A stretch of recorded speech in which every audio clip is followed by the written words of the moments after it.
À quoi ressemble un électron ou un photon? On va voir une image qui explique en partie la formule mathématique d'un électron ou d'un photon.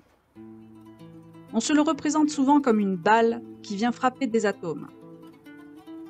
Si on lance plein de balles à travers deux fentes placées sur le chemin, les impacts à l'arrière devraient former deux espaces, un peu comme les ombres des fentes.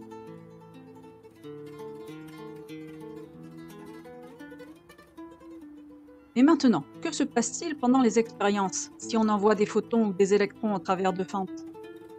Chacun fait une marque très précise.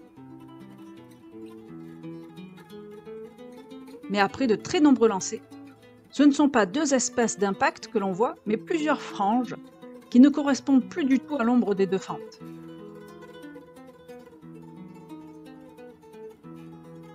Ces franges, en fait, c'est une image que l'on connaît bien si on ne joue plus avec des billes, mais avec des vagues. Quand une vague se rapproche d'une fente, comme à l'entrée d'un port, derrière l'entrée, on dirait qu'une nouvelle vague s'est formée en partant de cette entrée.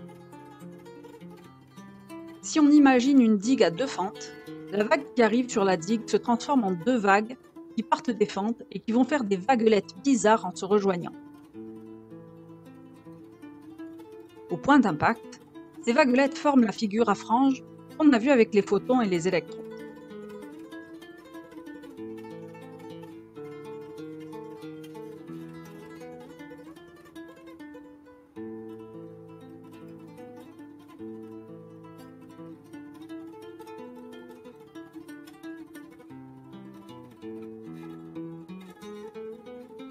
Pour représenter mathématiquement ces particules, M. Schrödinger a imaginé une formule qui est un mélange des formules des balles et des formules des vagues.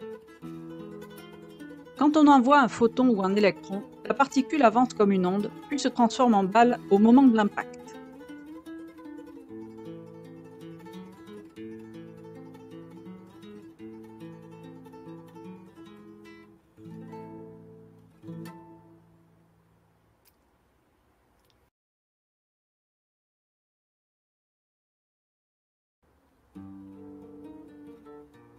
Et ce qui est extraordinaire avec cette formule, c'est que quand on lance beaucoup de particules, le résultat est exactement le même que celui calculé.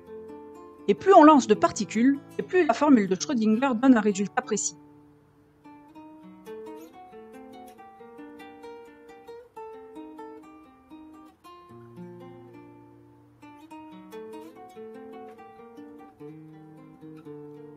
Voyons ce que donne l'ombre d'un cheveu réellement. Donc j'y vais, je prends mon laser, je m'arrache le cheveu, encore un deuxième, hop, et je l'éclaire. Et regardez ce qu'on voit quand on s'approche, c'est pas du tout l'ombre du cheveu. Il y a une énorme tache de lumière au milieu, et là vous les voyez, les toutes petites taches sur les côtés. C'est incroyable cette image quand on y pense. Ça ressemble pas du tout à un cheveu ou à l'ombre d'un cheveu. Et la raison à ça, c'est que la lumière, c'est pas juste des rayons, c'est aussi des ondes. Vous imaginez la lumière comme une petite vague, puis il y a votre cheveu qui est là, donc la vague elle arrive, elle tape sur le cheveu, et puis ça renvoie plein de petites vagues un peu dans tous les sens derrière le cheveu, et ces vagues-là, elles vont se superposer entre elles. Parfois elles s'ajoutent, parfois elles se soustraient, c'est le bazar. Mais à la fin, elles forment tout ensemble une figure, on appelle ça la figure de diffraction, c'est ce qu'on a vu au mur tout à l'heure. Voyons ce que donne cette ombre à deux fentes réellement.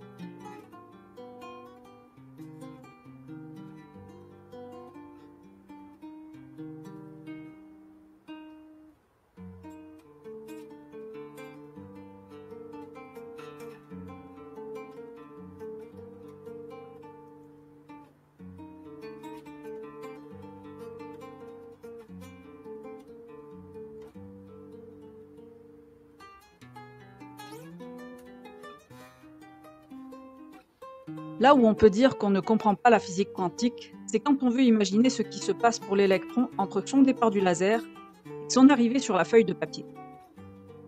Pour se représenter le mélange des formules des balles et des formules des vagues, on peut imaginer des petites bulles entouillant un liquide un peu visqueux. On place un haut-parleur sous l'ensemble pour faire sauter la bulle comme sur une sorte de trampoline. Et là, on remarque que les bulles avancent.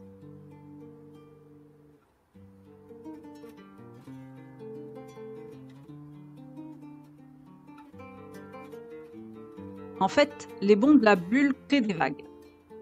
Et si les vagues sont un peu décalées sous la bulle, Alors la bulle rebondit sur la pente de sa propre vague et va avancer.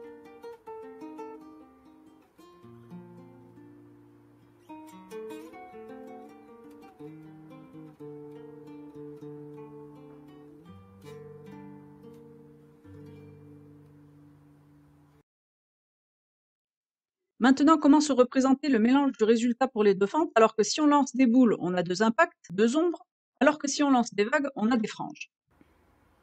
Quand on lance une particule, elle tape précisément à un endroit. Elle ne fait pas comme une vague.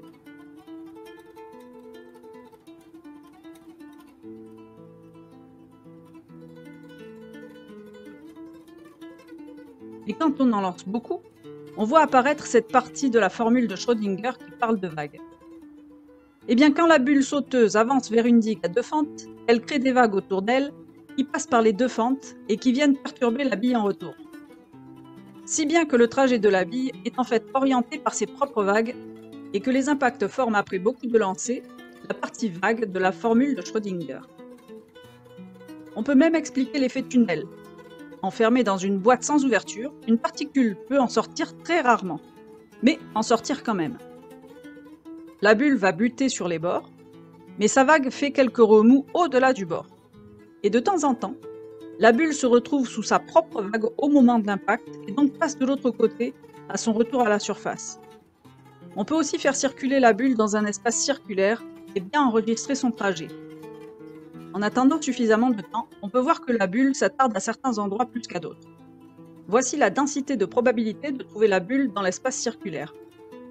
Ça ressemble beaucoup à la densité de la probabilité d'un électron confiné dans un espace quantique. La formule de Schrödinger, appelée fonction d'onde, indique que la particule passe par les deux fentes à la fois, un peu comme une vague, et vient s'impacter au fond, un peu comme une balle.